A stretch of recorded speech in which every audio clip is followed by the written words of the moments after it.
எங்க இந்த ஸ்பார்க் ஆகுது இந்த மாதிரி வார்த்தைகள் உபயோகிக்கிறதுக்கு? அந்த ஸ்பார்க் ஒரு ஸ்டார்டிங் பாயிண்ட்னு ஒன்று இருக்கும்ல?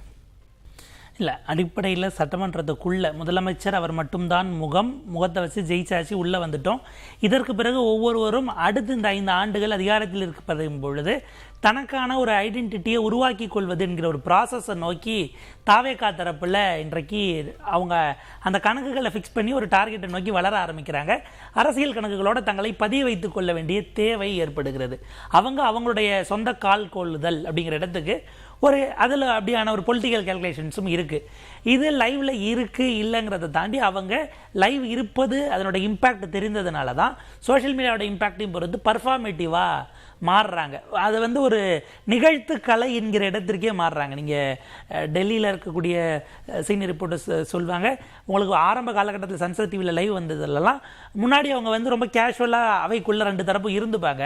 ஒரு கட்டத்துக்கு பிறகு ஒரு ஸ்டிஃப்னஸ், ரொம்ப சிரிச்ச மாதிரி ரொம்ப இலகுவாக இருந்துட்டோம்னா அப்படி கேஷுவலாக வெளியில் தெரிஞ்சிடக்கூடாதுன்னு அவங்களுக்கு அந்த கேமரா கான்ஷியஸ்னஸ் வந்துருச்சு அப்படின்னு சிலர் சொல்லி நான் கேட்டிருக்கேன்.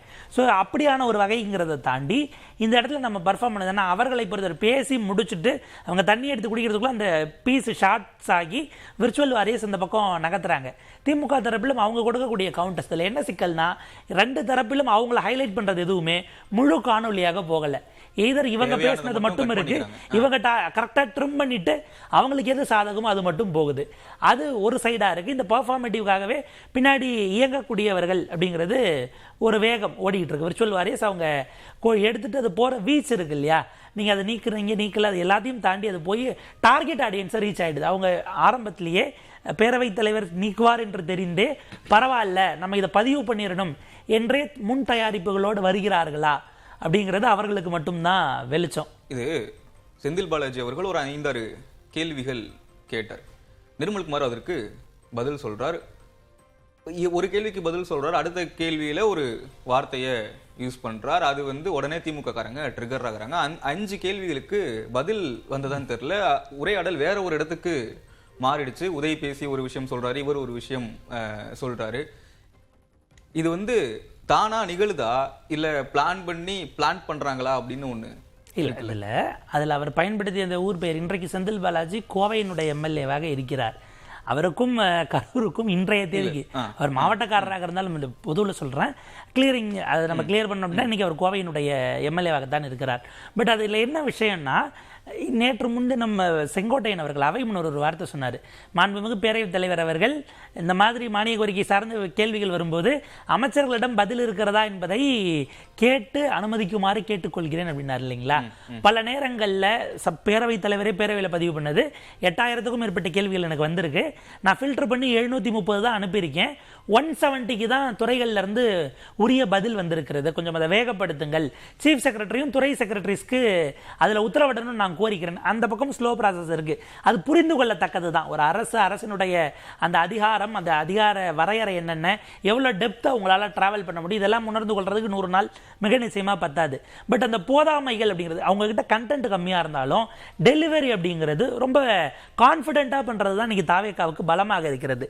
ஆனால் எங்கே பேக் ஃபயர் ஆகும்னா, நீங்கள் இப்போ அமைச்சர் மரிய வில்சன் அவர்கள் இந்த 15000 கோடி ட்ரெஷரிக்கு வந்துருச்சுங்கிற மாதிரியான வார்த்தையை பயன்படுத்திய பிறகு தங்கம் தென்னரசு அடுத்தடுத்து கிளாரிட்டி கேட்கும்போது வந்துகிட்டு இருக்கு, ப்ராசஸ்ல இருக்கு அப்படிங்கிற இடத்துக்கு இதை ரெக்டிஃபை பண்ண வேண்டிய இல்லை ரிஃபைன் பண்ண வேண்டிய அந்த பொறுப்பு எதிர்த்தரப்புக்கு வருது. ஆனால் நீங்கள் எதிர்த்தரப்பு ஓரளவுக்கு ஸ்டேபிளாக இருந்தால் தானே நீங்கள் அதில் அடுத்தடுத்து கேள்விகளை கேள்விங்க, துணை கேள்விகளை உங்களை ட்ரிகர் பண்ணிட்டா என்பதனால அது வாகா இருக்கு, லாவகமா இருக்கு என அந்த பாயிண்டை கையாளுகிறார்களா என்கிற கேள்வி இருக்கு.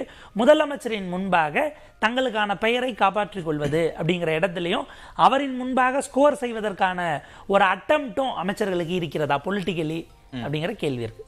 சார், இப்போ இந்த சட்டமன்ற கூட்டத்தொடரில் சொன்னதா நிறைய கேள்விகள் எதிர்க்கட்சி உறுப்பினர்கள் கேட்டாங்க. உரிய பதில்கள் கிடைச்சிருக்கா? உறுப்பினர்கள், தாவேகா உறுப்பினர்கள் சரி, தாவேகா அமைச்சர்கள் சரி, உரிய பதில்களை கொடுத்திருக்காங்க? கேள்வி நேரங்கம்னு உங்களுக்கு டெக்னிக்கலா இன்னைக்கு இது வரைக்கும் தொடங்கல. கேள்வி நேரங்கள் இன்ன வரைக்கும் தமிழ்நாட்டு அசம்பிளியில் இது வரைக்கும் வரவே இல்லை.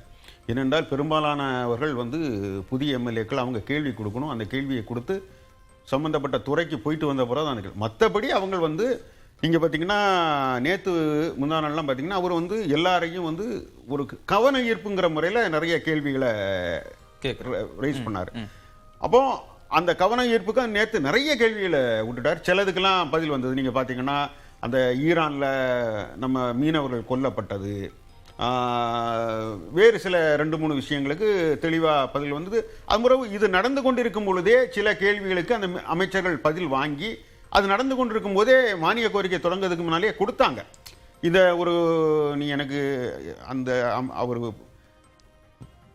நம்ம புஷி ஆனந்த் இருக்கிறார் இல்லையா, அவருடைய துறையில் ஒரு ஒரு ஒரு ஒரு ஆற்றுல தண்ணியோ ஏரியில் தண்ணியோ வருவது குறித்து அவர் கேள்வி கேட்டார். அவர் உடனடியாக அந்த திருமலை ஆறு ஏதோ வரும்னு உடனே சொன்னார். ஸோ அந்த சின்ன சின்ன கேள்வி கொடுக்குறாங்க. இவர் சொன்ன மாதிரி இந்த 15,000 கோடி இதெல்லாம் வந்திருக்குன்னு சொல்லச்சில ஒரு கிளாரிஃபிகேஷன் கேட்குறச்சில அந்த சமயத்தில் இன்னும் சில சிக்கல்களுக்கு ஒரு வாஸ்ட்டாக ஒரு பெரிய கிளைம் பண்ணுறாங்க இல்லையா.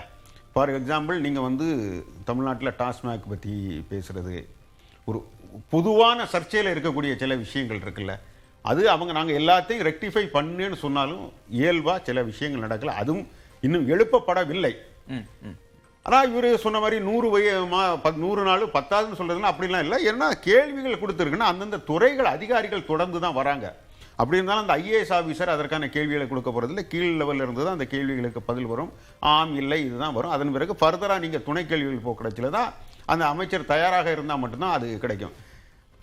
இப்போ தொடங்கியிருக்கு. பட் எனக்கு என்ன தொடங்குனா, இந்த அமைச்சரவை இந்த சட்டப்பேரவை எதை நோக்கி போகுதுன்னா, அவர் விஜய் டெய்லி வந்துடுறாரு. நீங்கள் இது மெயினாக எந்த காலத்தில் பார்த்தீங்கன்னா ஜெயலலிதா காலத்தில் தான் அது அப்படி இருக்கும். அதை அவரை அந்த அம்மாவை இம்ப்ரெஸ் பண்ணணும். அதன் பிறகு இம்ப்ரெஸ் பண்ணுறது மட்டும் இல்லை, நீங்கள் இங்கே அவர் எப்படி எடுத்துக்கிறான்னு தெரியல. ஜெயலலிதா பீரியடில் நீங்கள் தப்பான பதில்களை சொன்னால் நீங்கள் வாங்கி கட்டிக்க வேண்டியது வரும். ஒரு எடுத்துக்காட்டுக்கு நான் சொல்கிறேன்னா, யானையால் தாக்கப்பட்டவர்களுக்கு எவ்வளவு நஷ்டஈடு கொடுக்கணும்னு ஒரு கேள்வி வருது. அப்போ அமைச்சராக இருந்த பச்சைமால் என்ன சொல்லிட்டாரு, 3 லட்சம்னு சொல்லிட்டாரு. உடனடியாக ஜெயலலிதா எழும்பி என்ன சொன்னாங்க, தொகை 5 லட்சமாக உயர்ந்திருக்கப்பட்டிருக்கிறது, அமைச்சருக்கு தெரியா போனா அப்படியே அந்த அமைச்சர் என்ன பண்ணுவார். பட் அவர் கொஞ்ச நாளில் மாற்றப்பட்டார் வேற. பட் இதெல்லாம் அந்த அளவுக்கு தயாரிப்பாக வராங்க. ஆனால் முதல்வர் இன்றைக்கு இருக்கிற முதல்வரும் அதுக்கு அந்த அளவுக்கு தயாரிப்பாக வர அவர் இருக்கிறாரு, சட்டப்பேரவையில் இருக்கிறாரு, எல்லாத்துக்கும் எழுந்து பதில் சொல்லலை, சில இடங்களில் பதில் சொல்கிறாரு. பட் அதுவுமே என்ன வருதுன்னா, சில சமயம் எனக்கு என்ன தோணுதுன்னா, இந்த 2 கட்சிகளுக்கு இடையிலே ஒரு பெர்சனலாக ஒரு நினைச்சு பார்க்க முடியாத ஒரு வன்மம், அவர்களுக்கு ஒரு காழ்ப்புணர்ச்சி.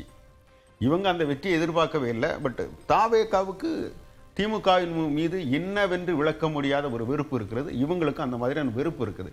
அது வெளிப்படுவதை சட்டப்பேரவை ரொம்ப தெளிவாக காட்டுகிறது. அரசியலை தாண்டி ஒரு பெரிய வெறுப்பு இருக்கிறதுன்றது எனக்கு நிச்சயமா அது. ஆனால் அது எங்கேயுமே 2 சைடையும் எங்கேயும் கொண்டு போய் கரை சேர்க்காது. இவர்கள் வந்து இந்த யதார்த்தத்தை உணரணும். என்ன, ஒரு அரசியலில் மக்கள் ஓட்டு போட்டாங்க, நம்ம நினைச்சே பார்க்க முடியாத ஒரு கட்சி ஆட்சிக்கு வந்துரு. இந்த கட்சியும் எப்படியுமே வெறும் குற்றங்களை சொல்லி கொண்டிருப்பதில் மட்டுமே நீங்கள் வந்து அடுத்த கட்டத்துக்கு நீங்கள் நகர முடியாது. எப்பவுமே முன்னாடி அதிமுக திமுக தான் சொல்லிட்டு இருப்பாங்க, உங்கள் ஆட்சியில் நீங்கள் எதனா பண்ணீங்கம்பாங்க. எங்கள் ஆட்சியில் இது பண்ணனால தான் உங்களை கொண்டு வந்து வச்சிருக்கிறாங்க.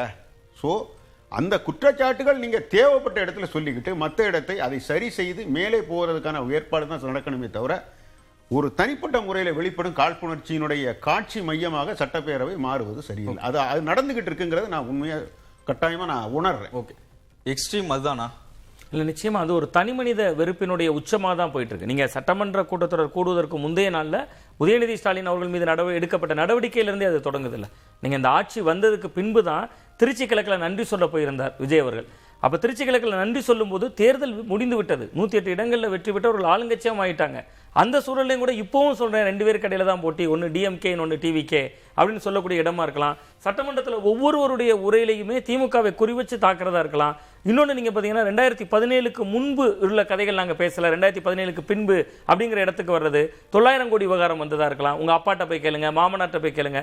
முழுக்க ஒரு தனிமனித வக்கிரத்துக்குள்ள அல்லது தனிமனித விரோதத்துக்குள்ளேயே இந்த சபையினுடைய நடவடிக்கைகள் எல்லாமே போயிருச்சு. அதனாலதான் முதல்வரே பேசுறாருல, 3 கோப்புகள் என்னிடம் இருக்கு, கிட்டத்தட்ட நிதியமைச்சர் கொடுத்திருக்கிறார் அப்படிங்கிற போன்ற விஷயங்கள், இது எல்லாமே ஒரு தனிமனித மிரட்டும் துணி இருக்கு. ஆமா, மிரட்டும் துணி. அது ஒரு மிரட்டும் துணி அரசியல இருக்கு, நாங்க சொல்லுவேன்னு சொல்லலாம். ஆனா அதுல ஒரு மிரட்டும் துணி தான் கொஞ்சம் சிக்கலான. ஃபைல்ல யார் பேர் தான் சார் இருக்கு?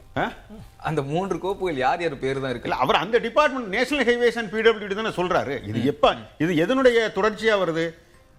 வேலு வந்து சில சொல்றாரு, அந்த அந்த பதில் வரைச்சல சொல்றாரு, இங்க இதுக்கு எவிடன்ஸ் இருக்கான்னு கேட்கிறாரு இல்லையா, நீங்க குற்றச்சாட்டு சொல்றீங்களா, இதெல்லாம் எவிடன்ஸ் இருக்கான்னு சொன்ன உடனே முதல்வர் எந்திரிச்சு சொல்றாரு, எப்படி எங்களுக்கு வந்து ஏற்கனவே நீதித்துறை அமைச்சருக்கு ஒரு 3 ஃபைல் வந்திருக்கு, அப்போ அது இந்த துறை தான், நெடுஞ்சாலை மற்றும் பொதுப்பணித்துறையை பத்தி தான் அவர் பேசுறாரு.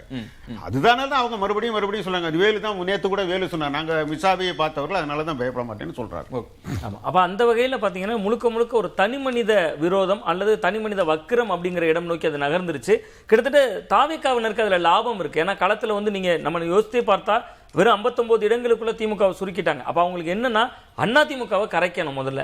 அப்ப அதிமுகவை கரைக்கணும்னா அதிமுக களத்தில் இல்ல, தேர்தலுக்கு முன்பு அதான் சொல்லிட்டே இருந்தாங்க, களத்தில் இல்லாதவர்களை பற்றி நாங்க ஏன் பேசணும். அப்ப களத்தில் இன்னைக்கு இருக்கிற திமுக அதை எதிர்க்கிறதன் வழியா தாவேக்காவுடைய ஓட்டு அரசியலை அப்படியே தக்க வச்சுக்கிட்டே இருக்க முடியும். ஒண்ணு. இன்னொன்னு நான் சொன்னேன், அது மாதிரி தான் கிட்டத்தட்ட இன்னைக்கு சமூக வலைதளங்கள்ல ஒரு பக்கம் போறதை தாண்டி மக்களும் அதிகமான பேர் லைவ் பாக்குறாங்க. அதிகமா கட் பண்ணி எல்லா குரூப்ல வாட்ஸ்அப்ல எல்லாத்துலயுமே ஒவ்வொரு மாவட்டத்திலும் இன்னைக்கு தாவேக்காவுக்கான சமூக வலைதள குழுக்கள் உருவாக்கப்பட்டிருக்கு. அந்த குழுக்கள்ல அதிகமான அளவுல இது பகிரப்படுது. அப்ப அதை பாக்குறவங்களுக்கு பெரிய அளவுல திமுகவே இவங்க தண்ணி குடிக்க வச்சுட்டாங்க, நான் கிரவுண்ட்ல மக்கள் கிட்ட போகும்போது அது எப்படி பார்க்கப்படுதுன்னு சொல்றேன். ஆனா திமுக கொடுக்கிற பதில் திமுக குரூப்ல தானே வருது. இங்க தாவேக்காவுக்கு ஓட்டு அடிப்படையில் 35% பேர் வாக்களிச்சிட்டாங்க, புதிய இளைஞர்களா இருக்காங்க, யங்ஸ்டரா இருக்காங்க. அந்த இளைஞர்கள் கூட்டத்துக்குள்ள அந்த கருத்தை மட்டும் கொண்டு போய் அவங்க கரெக்டா சேர்த்துறாங்க. இன்னைக்கு கூட ஒவ்வொரு அமைச்சர்களும் பேசக்கூடிய அந்த பதில இப்ப ஆதவர்ஜன் அவர்கள் இன்னைக்கு சொல்றாரு, நீங்க வந்து உதயநிதி ஸ்டாலின் அவர்கள் பேசுற உடனே ஒரு கருப்புறாரு, உங்களுக்கு கூட தான் அரசு பங்களா கேட்டீங்க, என்கிட்ட தான் விண்ணப்பம் கொடுத்தீங்க.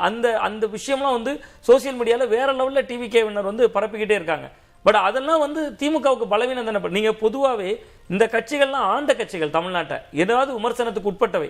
நீங்க 100 நாள் தான் ஆன ஒரு கவர்மெண்ட்ங்கிறதா அவங்களோட ஒரு பெரிய பிளஸ் பாயிண்டா இருக்கு.